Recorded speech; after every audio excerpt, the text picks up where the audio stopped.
Savaş politikalarının yarattığı tahribatı seninle defalarca kez konuştuk ki son olarak Erdoğan da geçtiğimiz günlerde itirafta bulundu. Dedi ki 2 trilyon dolardan bahsetti ki onun gerçek rakam 4 trilyon dolar civarında aşağı yukarı. Şimdi bu kadar büyük bir meblağın Kürt düşmanlığı politikalarına harcanması şu anda yaşanan ekonomik krize de neden olmuş durumda. Bundan sonrasını konuşalım istersen. Barış ve Demokratik Toplum süreci başladı ve adım adım ağır aksak da olsa ilerlemeye devam ediyor. Savaş politikaları sonlandırıldığında ülkede yaşayan insanların refah düzeylerine ilişkin nasıl gelişmeler olur? İstersen buradan başlayalım. Evet, şimdi şöyle bir noktaya öncelikle değinmek lazım. Tabii bu barış sürecinin gelişmesi öncelikle iktidarın atması gereken bir dizi adımı gerektiriyor. Her şeyden önce onu vurgulamak lazım. Sebebi de şu: PKK işte kendisini feshetti, silah bırakacağını açıkladı. Abdullah Öcalan'ın Barış ve Demokratik Toplum çağrısı sonrasında bir dizi gelişmeler oldu.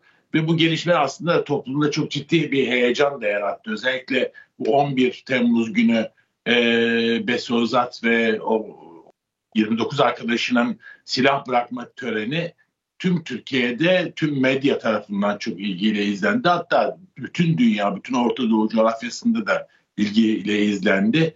Ve bunun getirmiş olduğu bir dizi sonucun da ortaya çıkması gerektiği herkes tarafından günlerdir tartışılıyor. Ama dikkat ettiysek hepimiz net olarak görüyoruz.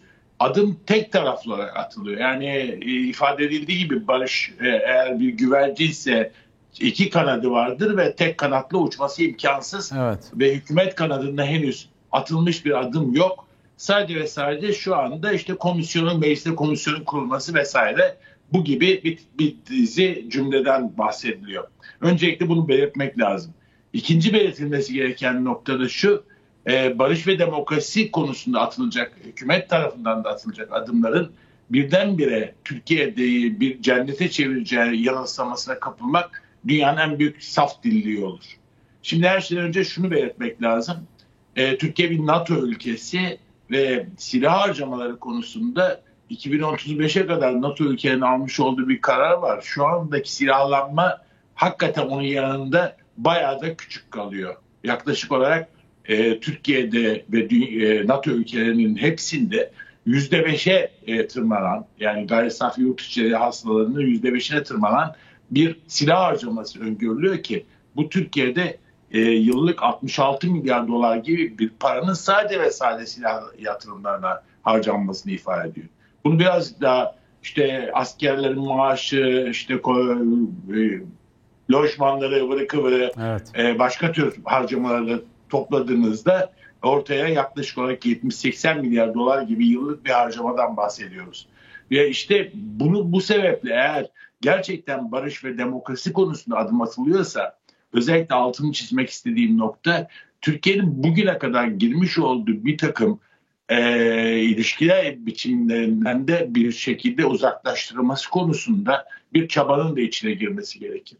Yani barış ve demokratik toplum diyorsak, bu barış ve demokratik toplumun temeli ancak ve ancak Türkiye'nin bir takım savaş anlaşmalarından uzaklaşmasını da gerektiriyor. Mesela bu anlamda NATO'dan da uzaklaşmasını gerektiriyor. Sadece bu da değil ama. Aynı zamanda Türkiye uzunca bir süredir, yaklaşık 7-8 yıldır silah imalatçısı bir ülke konumuna girdi. İşte daha önce defalarca ifade ettiğimiz gibi dünyada silah ihracatçıları arasında 11. sırada yer alıyor. Pay olarak çok yüksek değil tabii, Amerika pastanın en büyük kısmını kapsıyor ama hepimiz biliyoruz, silah varsa o silah patlar ve teknoloji geliştikçe daha fazla yatırıma ihtiyaç duyar ve bu da halkın ekmeğinden kısılarak yapılabilir ancak. Evet. İşte bu sebeple... Kemal Ertuğrul, istersen şöyle devam edelim. Az önce şunun altını çizdin, dedin ki iktidar kanadından atılmış herhangi bir adım henüz yok. Sadece söylemde gerçekleşiyor. Şimdi aynı zamanda beklenti içine girmemek adına özellikle iktidarı ve Türk devletini bu aşamaya getiren biliyorsun Kürt halkının yürüttüğü, Kürt halkı ve dostlarının yürütmüş olduğu mücadele. Önder Apo'nun özgürlüğü temelinde gerçekleştirilen kampanyalar vardı, hamleler vardı.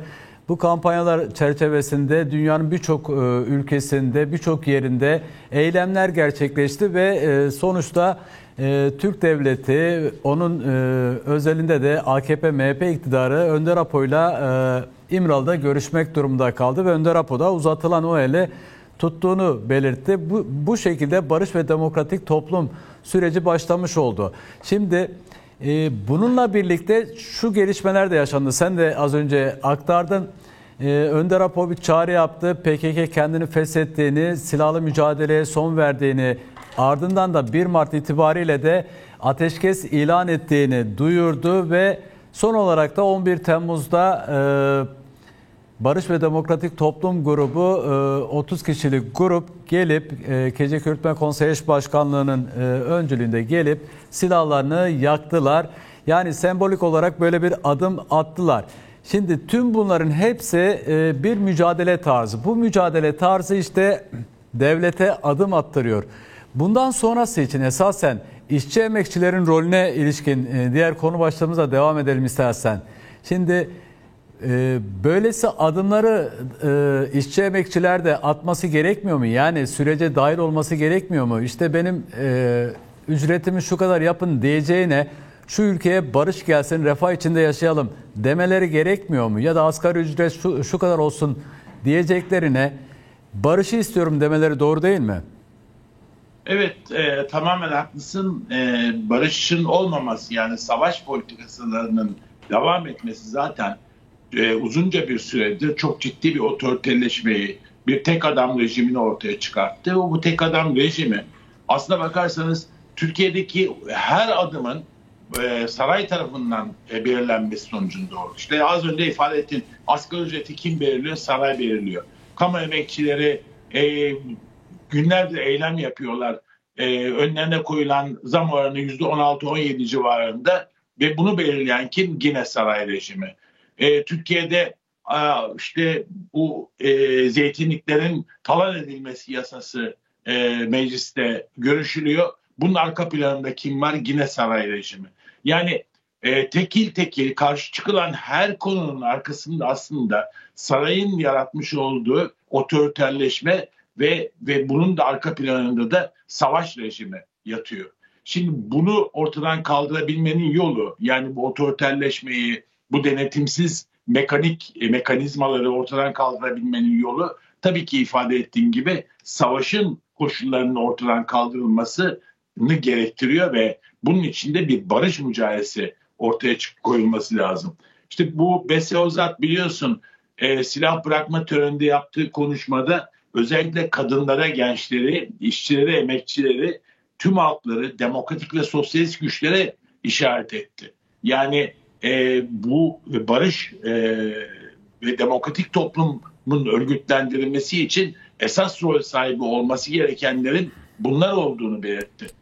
Bu çerçevede düşündüğümüzde tüm bu işte iktidarın yaratmış olduğu otoriterleşme, iktidarın yaratmış olduğu bu tek adam rejiminin getirmiş olduğu toplum üzerindeki baskıların ortadan kaldırılması ancak ve ancak ciddi bir mücadeleye ihtiyaç duyuyor. İşte son günlerde örnek verelim işte.